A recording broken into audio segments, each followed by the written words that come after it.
आज का हमारा लेक्चर जो विलियम शेक्सपियर की जो चार महान ट्रेजेडी है उनमें से एक है हेमलेट। आज हम हेमलेट की बात करेंगे। हेमलेट प्ले जो कि फोर ग्रेट ट्रेजेडी में से है और सबसे लॉन्गेस्ट प्ले है विलियम शेक्सपियर का।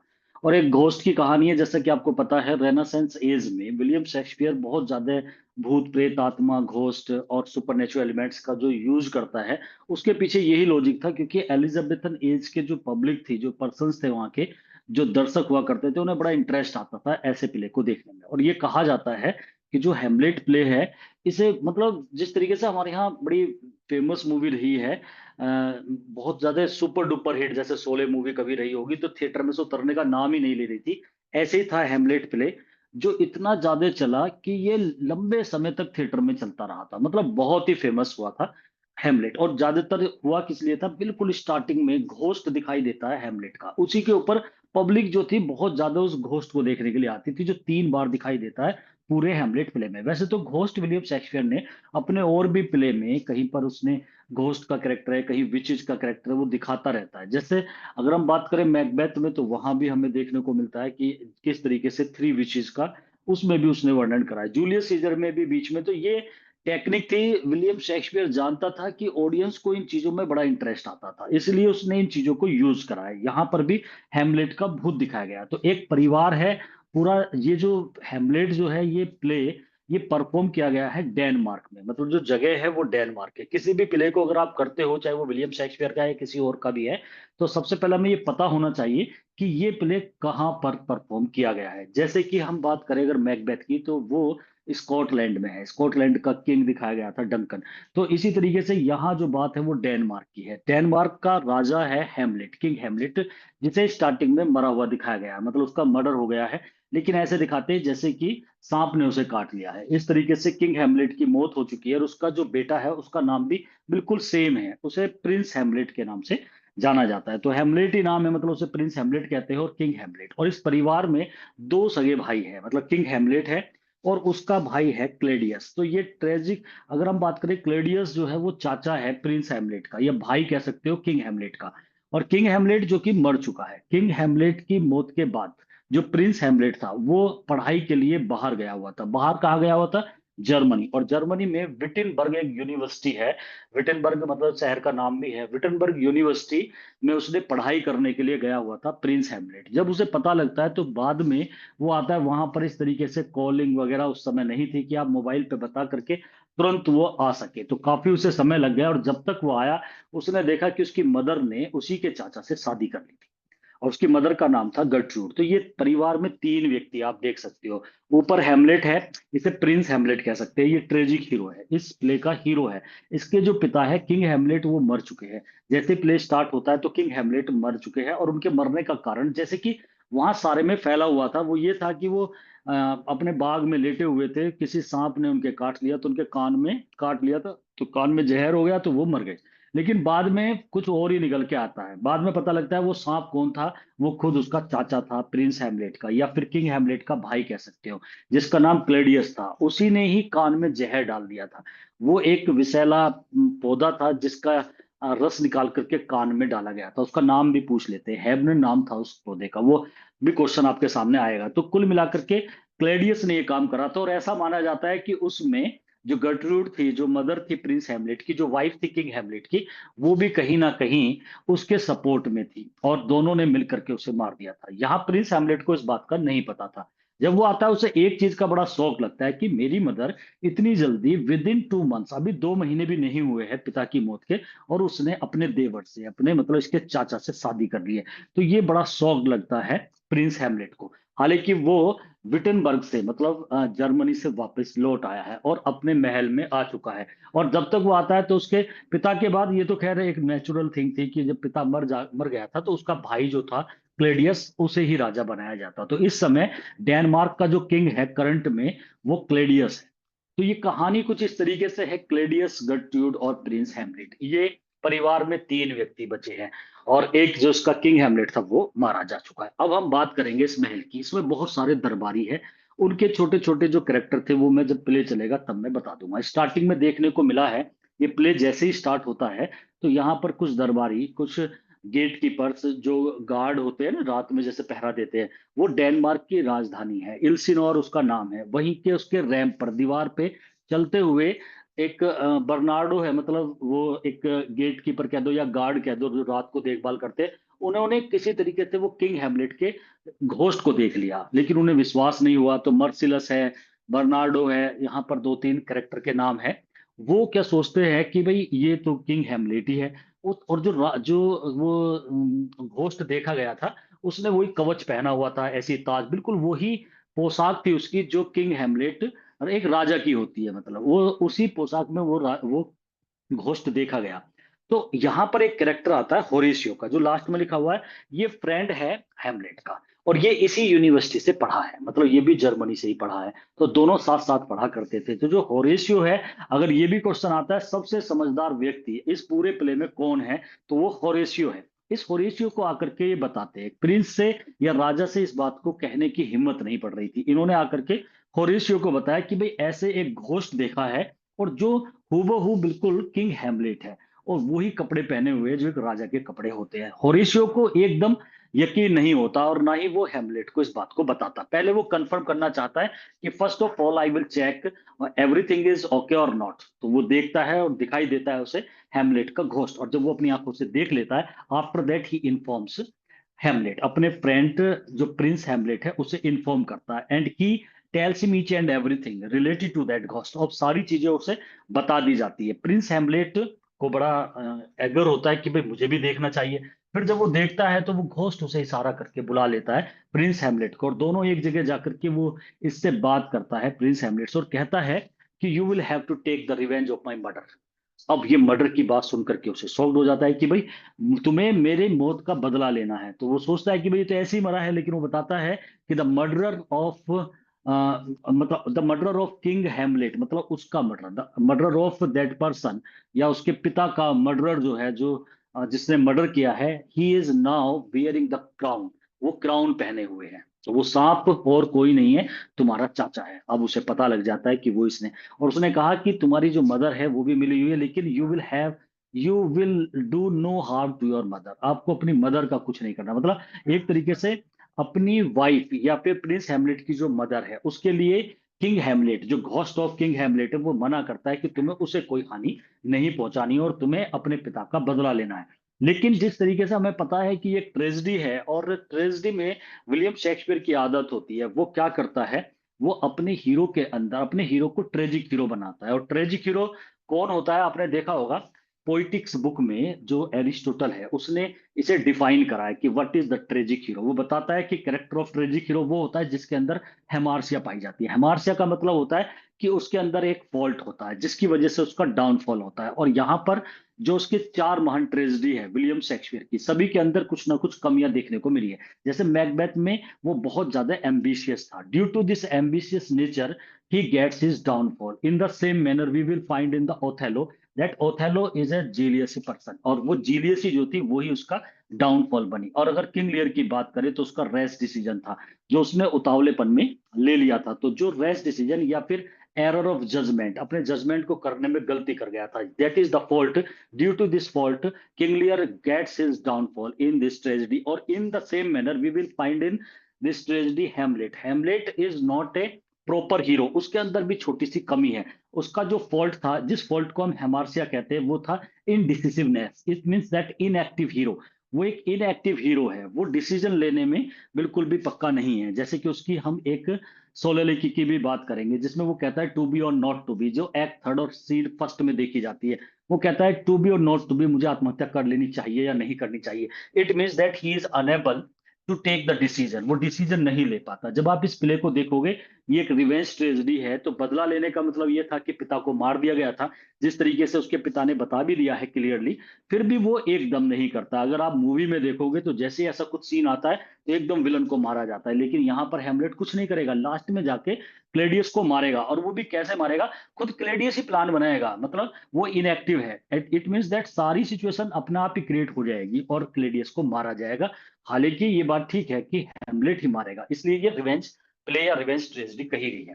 और जो रिवेंज ट्रेजेडी होती है और जिसके अंदर बहुत सारे मर्डर होते हैं, बहुत ही सेंसेशनल सीन होते हैं, ऐसी ट्रेजेडी को हम सिनेकन ट्रेजेडी बोलते हैं। सिनेका जो है रोमन प्ले राइट था, उसने ऐसी ट्रेजेडी लिखी थी, स्नेकन ट्रेजेडी के नाम से जाना जाता है। ये भी एक स्नेकन ट्रेजेडी है। जैसे गोरबजिक जो फर्स्ट प्ले है, फर्स्ट ट्रेजेडी है इंग्लैंड की, वो भी एक स्नेकन ट्रेजेडी होती है, because there are a lot of murders, there are a lot of death in the end of this play.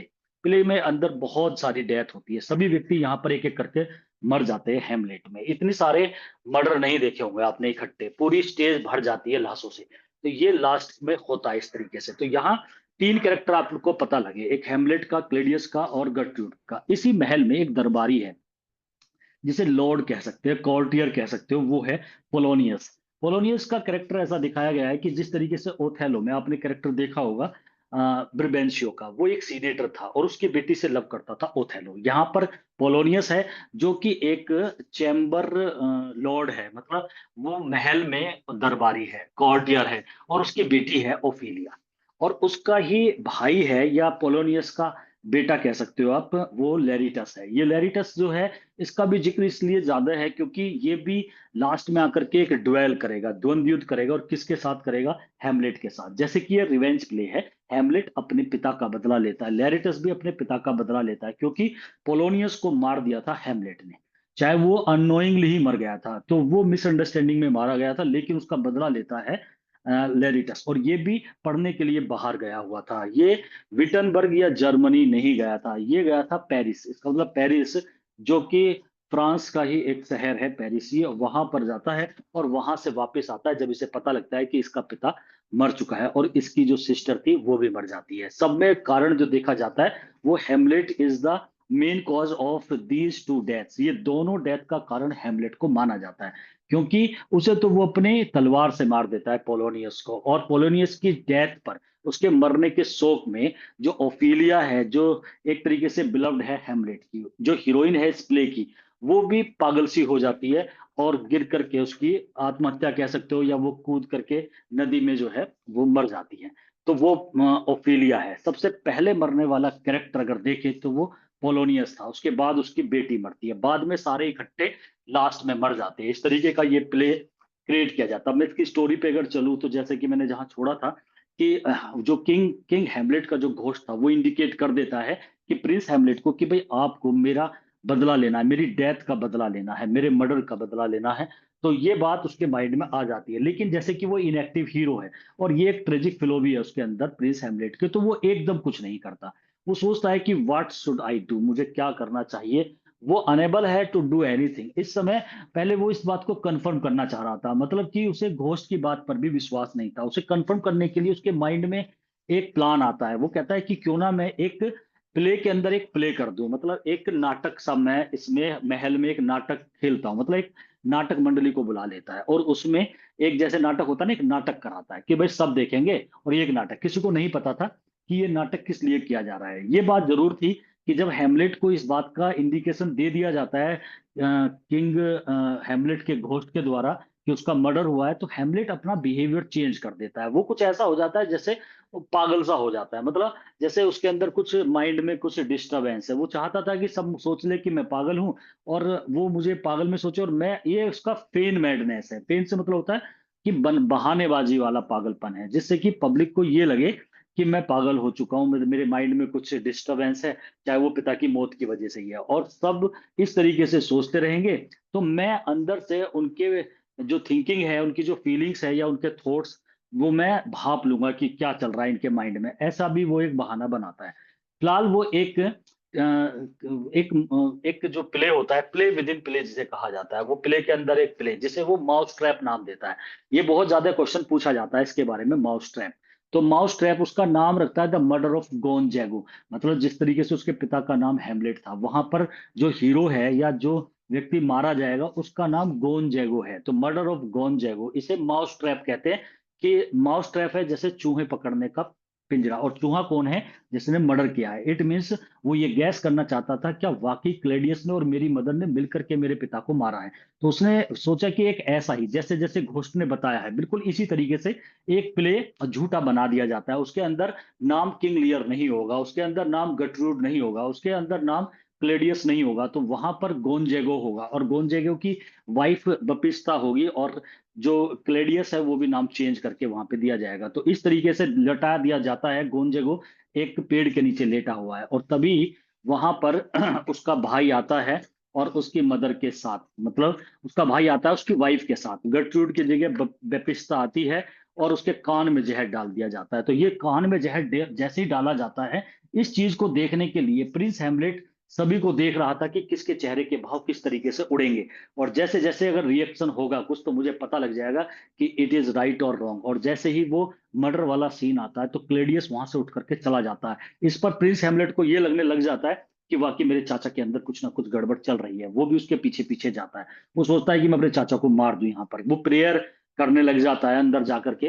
तो वो प्रेयर के टाइम पे अपने चाचा को नहीं मारता। उसका मानना यह था कि it is a very pious time, और it is not fair to kill any person in this time. तो इसलिए वो उसे एस्केप कर देता है, छोड़ देता है, और फिर गट्रियूड उससे बात करने के लिए उसे एक तरफ ले जाती है। तो मदर की और बेटे की बात होती है। इसी बीच में पोलोनियस जो था वो पर्दे के पीछे से सुनता रहता है। वो पर्दा हिलता है तो ये सोच लेता है हेमलेट और गर्ट्रूड के बीच में, मतलब माँ और बेटे के बीच में बहुत हॉट टॉक होती है। मतलब वहां पर बहुत ज्यादा उल्टी सीधी बातें कही जाती है। वो अपनी मदर को भी बहुत ज्यादा बोलता है, और तभी वो देखता है पर्दा सा हिल रहा था, कर्टेन, तो वो अपनी तलवार लेकर के बिना देखे उसे मार देता है। वो सोचता है ये शायद क्लेडियस है मेरे चाचा, लेकिन वो पोलोनियस था, और वो मर जाता है।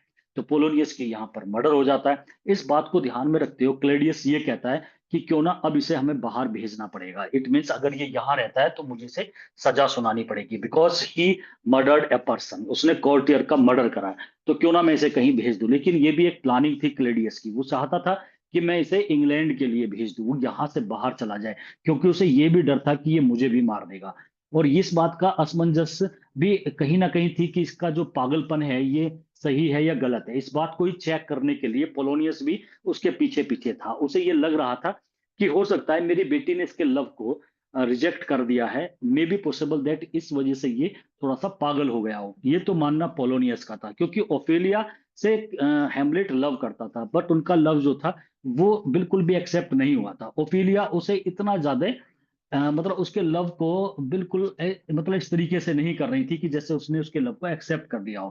केवल दोनों का लव था, और वो एक मतलब एक बॉन्ड नहीं बन पाया था। तो इसी वजह से पोलोनियस को ये भी शक था, और वो ओफिलिया को उसके सामने रख करके भी उनकी बात सुना करता था। तो पोलोनियस के मन में ये था कि शायद मेरी बेटी जो है इसने इसके लव को एक्सेप्ट नहीं किया है। ये भी कारण हो सकता है इसके पागलपन का। लेकिन वो इसे चेक करने के लिए ही पर्दे के पीछे छिपा था, जो कि मारा गया। क्लेडियस ने अब सोच लिया था कि मैं इसे यहां से निकाल दूं, और क्लेडियस ने अब जासूसी इसकी सभी कर रहे थे। एक तरीके से पोलोनियस भी जासूसी कर रहा था कि भाई कहीं ये असली पागलपन है या नकली है। और इस चीज को काम को करने के लिए क्लेडियस ने भी दो दोस्त, जो बहुत पुराने दोस्त थे ये इसके हेमलेट के, उन दो दोस्तों को बुला लिया था, जिनका नाम रोजनक्रेड्स और गिल्डेस्ट्रेन था। उन दोनों को बुला करके इसके पीछे लगा दिए थे कि तुम इनकी जासूसी करना। ये बात हेमलेट बिल्कुल भाप जाता है कि ये दोनों इसलिए छोड़े गए हैं। अब जैसे ही वो पोलोनियस को मार देता है, तो यहां पर एक प्लान बनाता है क्लेडियस। वो कहता है कि ठीक है, वो हेमलेट को कि भाई तुम्हें अब निकल जाना चाहिए यहाँ से, और तुम इंग्लैंड चले जाओ, वहां पे तुम्हारी सेफ्टी को मैंने कर दिया है। अदरवाइज अगर तुम यहाँ रहोगे तो मुझे तुम्हें सजा सुनानी पड़ेगी, because you have murdered Polonius, तुमने पोलोनियस का मर्डर कर दिया है। उधर ओफिलिया अपने पिता की मौत पे थोड़ा पागल सी हो जाती है, परेशान सी हो जाती है, और गुलाब नहीं, रोजमेरी के और दुनिया भर के मतलब फूल जो है हाथ में ले लेकर के इधर उधर भटकती रहती है, गाना सा गाती रहती है। तो वो भी पागल सी हो गई है। हेमलेट को भेज दिया जाता है। जब हेमलेट और इन दोनों को साथ में भेजा जाता है, रोजन किड्स और गिल्डेस्टेन को, ये तीनों के तीनों शिप में सवार होकर के चले जाते हैं। वो तो एक अच्छा ही था। एक लेटर क्लेडियस लिखता है इंग्लैंड के राजा के लिए, कहता है कि मैं इस व्यक्ति को तुम्हारे पास भेज रहा हूं जिसका नाम हेमलेट है, इसे नीचे उतरते ही आपको मार देना है। उसके मर्डर का पूरा इंतजाम कर दिया था क्लेडियस ने, और वो लेटर दे दिया था रोजन किड्स और गिल्डेस्टेन को, और वे चले गए थे लेकर के लेटर को शिप से। वहीं पर बीच में उस शिप को कुछ पायरेट्स थे, कुछ जो समुद्र के लुटेरे होते हैं, वो उसे तहस नहस कर देते हैं, लूटपाट कर देते हैं। वो लेटर हेमलेट के हाथ आ जाता है। हेमलेट उस लेटर पे इन दोनों के नाम लिख करके वहीं पर रख देता है, और खुद वहां से भाग जाता है। और जब वो भाग करके आता है तब देखता है यहाँ से एक ग्रेवयार्ड सीन यहाँ पर होता है। ग्रेवयार्ड सीन क्या था? ओफिलिया पानी में गिर करके मर गई थी। मतलब ये माना जा रहा था कि शायद उसने सुसाइड कर लिया, और उसी की बॉडी को बरी करने के लिए, दफनाने के लिए उसका भाई तब तक आ चुका था, लैरिटस। और ये सारे के सारे आकर के ये ग्रेव यार्ड सीन होता है। टू डिगर्स, जो ग्रेव डिगर्स होते हैं ना, कब्र खोदने वाले, वे कब्र को खोदते रहते हैं, और उधर से हैमलेट आता है। होरेशियो भी उसके साथ हो जाता है। जब वे दोनों के दोनों कब्र के पास पहुंचते हैं तो देखते हैं कि डेड बॉडी आ रही थी ओफिलिया की। इस बात को देखकर हैमलेट को बहुत ज्यादा शॉक्ड होता है। वो सोचता है कि भाई ये तो ओफिलिया तो मारी जा चुकी है। उसे बहुत दुख होता है। वो वहीं कब्र पे पहुंच जाता है। वहां पर थोड़ा सा एक मजाकिया सीन भी होता है। जब वो कब्र खोदते रहते हैं तो एक यॉरिक की खोपड़ी वहां से निकलती है, जैसे कंकाल निकलता है। यॉरिक जो है यहाँ पर जिस तरीके से एक क्लाउन का कैरेक्टर विलियम शेक्सपियर डालता ही है, जैसे टच स्टोन का कैरेक्टर उसने एज यू लाइक इट में डाला है, जैसे उसने फीस्ट डे का कैरेक्टर ट्वेल्थ नाइट में डाला है, जैसे उसने फूल का कैरेक्टर किंग लियर में डाला है, इसी तरीके से एक मस्खरा क्लाउन का कैरेक्टर होता है। यहाँ पर कैरेक्टर तो है नहीं, लेकिन उसकी खोपड़ी मिली, जिसे यॉरिक के नाम से जाना जाता है। यॉरिक की स्कल के ऊपर वे सारे के सारे दोनों डिगर्स जो है, जो जो ग्रेव डिगर है, जो खोद रहे थे कब्र को, वे उस पर मजाक किया। वहां पर थोड़ा सा मतलब यहाँ पर कॉमेडी वाली कुछ बातें होती है। तभी वहां से डेड बॉडी आ रही थी ओफिलिया की, जिसे हैमलेट देख लेता है। और जैसे ही डेड बॉडी को कब्र में रखा जाता है, तुरंत भाग करके लेरिटस भी वहां पहुंच जाता है, और हेमलेट भी उस कब्र के अंदर कूद जाता है। दोनों का वहां झगड़ा सा होता है। और हेमलेट जब बात कहता है कि वो कहता है मैं अपनी बहन से बहुत लव करता हूँ, तब हेमलेट कहता है कि 40,000 भाई मिलके भी, 40,000 अगर ब्रदर्स का लव भी मिला दिया जाए तो भी मेरे लव के सामने कम है। इसका मतलब मैं ओफिलिया को मोर देन 40,000 ब्रदर लव करता हूँ। ये वाली बात बोल करके वहां झगड़ा होता है, लेकिन क्लडियस भी वहीं पहुंच जाता है। वो इस झगड़े को हटाता है, और इन दोनों के झगड़े को एक बड़ा रूप दे देता है कि दोनों का ड्वेल होगा, द्वंद्व युद्ध। और इसे भड़का दिया जाता है लैरिटस को कि तेरे पिता को मारने वाला भी हैमलेट है। तो क्लेडियस पूरा एक प्लान बना लेता है, और पूरे प्लान को बनाने में जो तलवार दी जाती है लैरिटस को, जो नेक्स्ट डे एक ड्वेल होना था, द्वंद्व युद्ध बिटवीन लैरिटस एंड हैमलेट, उसी के में लैरिटस की तलवार को जहर में ये डुबो देता है क्लेडियस, और एक जहर अलग से भी प्याला भर के रख देता है, ताकि अगर किसी तरीके से हैमलेट बच जाए तो उसे बाद में एज ए, जैसे शरबत के रूप में, मतलब उसे अगर वो जीत गया तो शरबत के रूप में उसे दे देंगे, तो हैमलेट मर जाएगा। ऐसा सोच करके क्लेडियस ने पूरी प्लानिंग कर दी है। ड्वेल स्टार्ट होता है, चारों तरफ सारे के सारे व्यक्ति वहां पर दिखाई देते हैं। वहां पर गर्ट्रूड भी थी, क्लेडियस भी था, और ये सभी लैरिटस और ये हैमलेट सब लड़ाई लड़ रहे थे। तभी जब वो युद्ध स्टार्ट होता है, युद्ध के बीच में ही जो गर्ट्रूड थी उसे थोड़ा सा मतलब जैसे प्यास होती है ना, तो वो प्यास से लगने लगती है। वो सोचती है क्यों ना मैं कोई हैवी ड्रिंक पी लूं, तो वहीं पर वो शरबत सोच करके उस जहर को पी जाती है। उसे पीने के बाद उसकी हालत खराब हो जाती है। इधर लैरिटस हैमलेट पे वार कर देता है अपनी उस तलवार से, जिसमें पॉइजन लगा हुआ था, और वो तुरंत हैमलेट पे असर कर जाती है। तो बीच में ही दोनों की तलवारें गिर जाती है और एक्सचेंज हो जाती है। फिर हैमलेट उसी तलवार को लैरिटस के मार देता है। तो इसका मतलब अब जहर लगी हुई तलवार लगेगी तो मरना तो निश्चित था। और यहाँ पर क्लेडियस, इसका मतलब हैमलेट को तलवार लग गई है, लैरिटस को तलवार लग गई है, और गर्ट्रूड ने वो पॉइजन पी लिया है। क्लेडियस को अब सोच लेता है हैमलेट कि मैं तो मरने जा रहा हूँ, तो वो क्लेडियस को भी तलवार को घोंप देता है उसे ही। और जो वो जहर बचा हुआ था वो क्लेडियस के मुंह में डाल देता है। तो इट मीन्स अब ऑल कैरेक्टर्स, जितने भी यहाँ कैरेक्टर्स थे, सभी एक एक करके गिरने लग जाते हैं। सबसे लास्ट में मरने वाला हैमलेट था, सबसे पहले मरने वाली गर्ट्रूड थी, दूसरे नंबर पे क्लेडियस था, थर्ड नंबर पे लैरिटस था, और फिर हैमलेट मरता है। और हेमलेट जब मरता है तो वो होरेशियो से, अपने फ्रेंड से, ये कहता है कि वो, उसका दोस्त भी कहता है मैं भी तुम्हारे साथ मर जाना चाहता हूँ। तब वो कहता है नहीं, तुम्हें जीना है और तुम्हें बताना है कि किस किस तरीके से क्या क्या यहाँ हुआ था। और एक कैरेक्टर यहाँ पे लास्ट में आता है जो कि यहाँ का राज सिंहासन भी संभालता है, जिसका नाम है फोर्टीन ब्रास। वो नॉर्वे का किंग था, उसके पिता को मार दिया गया था, किंग हेमलेट ने मारा था, और उसकी जमीन को हड़प लिया था। वो बीच बीच में कई बार अटैक कर रहा था और उसे बदला लेना चाह रहा था। सभी को यहाँ बदला लेने की भूख थी। उसे भी अपने पिता की मौत का बदला लेना था, फोर्टिन ब्रास को। तो फोर्टिन ब्रास अटैक करता है सेना पे, लेकिन उसी टाइम पे उसे पता लगता है यहाँ तो सभी मरे पड़े हैं। तब होरेशियो सारी बातें उसे बताता है। तब वो कहता है भाई ये तो बहुत ही बेहतरीन इंसान था। तो उसका एक मान सम्मान के साथ अंतिम संस्कार किया जाता है हेमलेट का। इसी तरीके से ये प्ले का एंड हो जाता है। तो यहाँ ये एक ट्रेजिडी है विलियम शेक्सपियर की, जो फोर ग्रेट ट्रेजिडी में है, और जिसके क्रम भी अगर हम देखें तो फर्स्ट नंबर पे हेमलेट आती है, HOLM, हेमलेट, ओथेलो और किंग लियर, मैकबेथ। ये इसकी सीक्वेंस होती है, ये भी हमें तैयार करनी होती है। तो इस तरीके से प्ले एंड हो जाता है, और विलियम शेक्सपियर का बड़ा बेहतरीन प्ले होता है जो बहुत सक्सेस हुआ है। हेमलेट को लेकिन टीएस इलियट ने नकार दिया। वो कहता है कि इसके अंदर आर्टिस्टिक फेलियर है, ये ऑब्जेक्टिव कॉरेलेटिव की कमी है इस प्ले के अंदर। ऑब्जेक्टिव कॉरेलेटिव से मतलब होता है कि इस तरीके का एटमॉस्फेयर नहीं बनता, जैसे घोस्ट आता है तो ऐसा नहीं कि धुआं सा निकले, अंधेरा सा हो, डरावना सा सीन हो, ऐसे ऑब्जेक्ट्स नहीं बनाता ये विलियम शेक्सपियर। इसलिए ये जो हेमलेट है ये आर्टिस्टिक फेलियर है, ऐसा कहना था आपका टीएस इलियट का। उसने एक वर्क लिखा था, एक क्रिटिकल वर्क लिखा था, हेमलेट एंड हिज प्रॉब्लम्स, जिसके अंदर उसने इन बातों को डाला था। तो ये टोटल मतलब इसकी समरी का एंड होता है, और इसके बाद की जो वीडियो है उसके अंदर मैं वन बाय वन इसके क्वेश्चंस को आपको कराऊंगा।